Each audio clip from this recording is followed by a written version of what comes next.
in the new bull market, typically the categories of stocks, not every single stock, but the categories that got hit the hardest, bounced the most for about 8 to 13 months.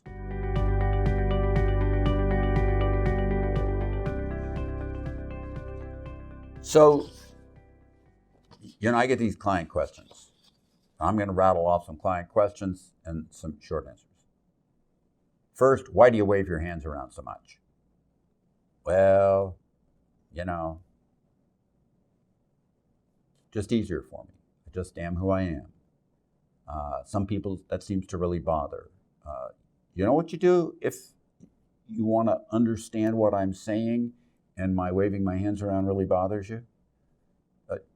Just don't look, just listen. It's easy. Don't get all that stuff. The next one, which similarly applies, is do you dye your hair? I mean, how can you be as old as you are, a septuagenarian, and you're not bald and you don't have any gray hair? Well, actually, if you're really close to me and you got good eyesight, you can see I do have some gray hairs. But the fact of the matter is, and I'm just going to say this, we're all different. And I got really good hair genes. I got them from my father. My father, when he was in his 80s, was almost completely black hair.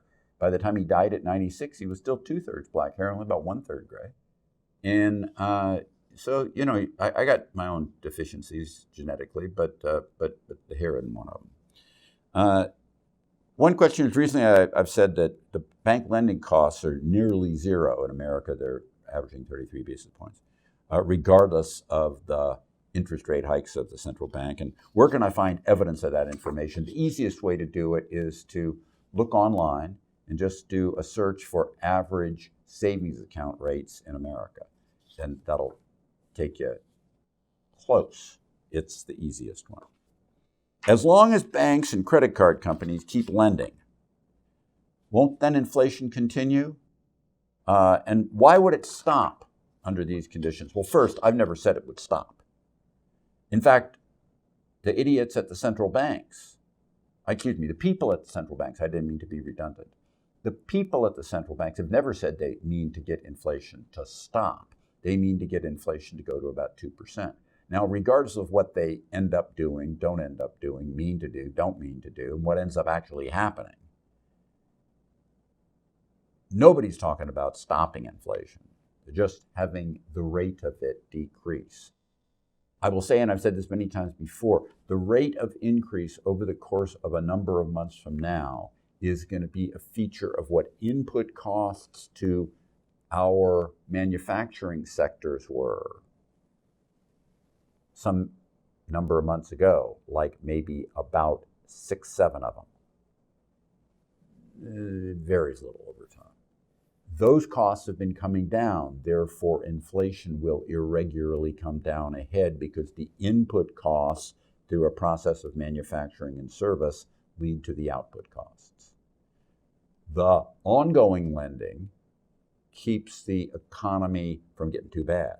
Now, in America, the lending rates, growth rates have been very high. They're moderating now and rolling over a little, but still high. The fact is, there are 2 more things to think about in this. One, overseas, they're lower. Still positive, but lower.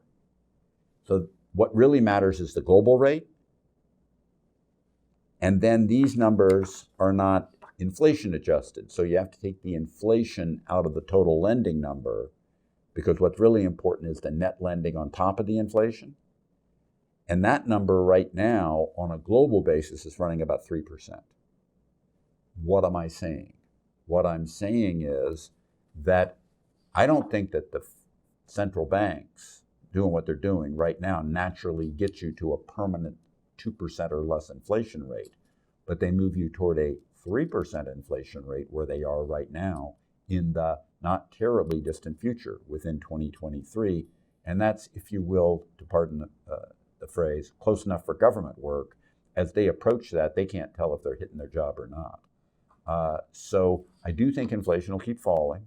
I don't think it'll stop, but the reality is the net lending growth over the inflation rate on a global basis, and it's global that matters because we live in a global world. If you take almost anything that's a complicated thing, any kind of complicated thing, it's got parts from all over the world, and some of which have gone back and forth before they get assembled into the final thing. Inflation ought to come down, but not every month, not every week, irregularly, and people have a hard time with it because it's not like prices are reversing and going to back where they used to be. That's disinflation, and we don't really do much of that in our Western world. Assuming tech stocks rebound more than others at the beginning of a new bull market, when does it make sense to rotate to other value-oriented sectors and their industries? What industries and sectors might those be? So let me just talk about the bounce effect really quickly. Off the bottom of a market, in a bear market, in the new bull market, typically the categories of stocks, not every single stock, but the categories that got hit the hardest, bounced the most for about 8 to 13 months. Sometimes they start off a little faster, sometimes a little slower.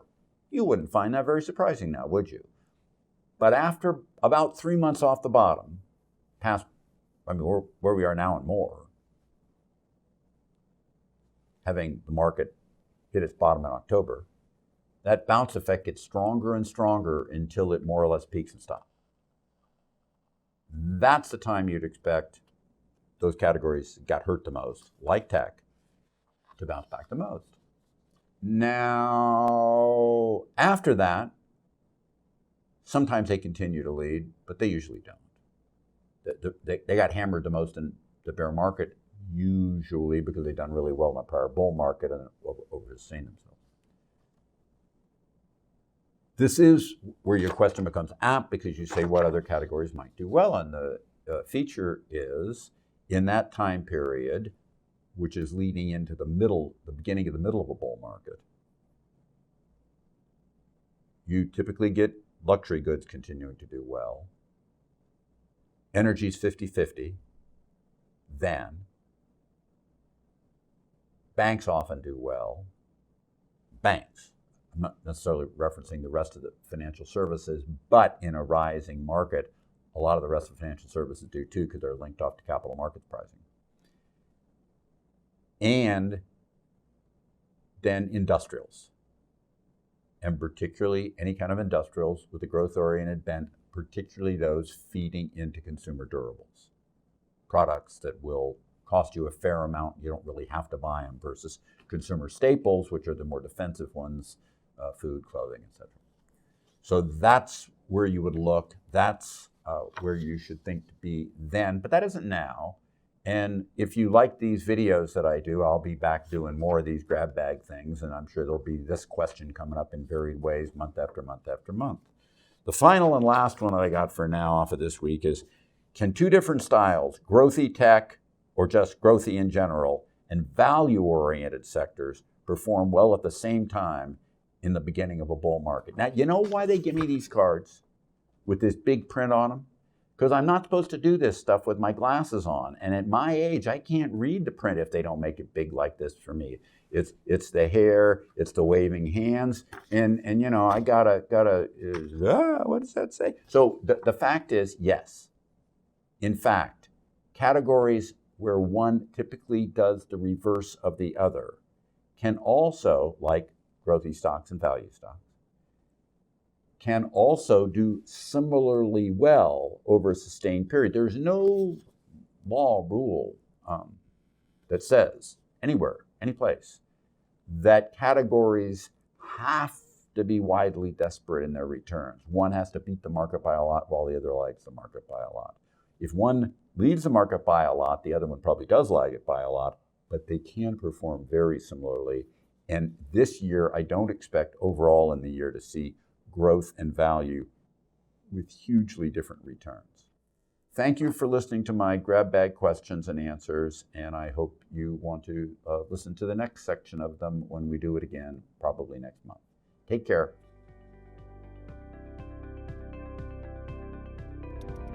Subscribe to the Fisher Investment YouTube channel if you like what you've seen. Click the bell to be notified as soon as we publish new videos.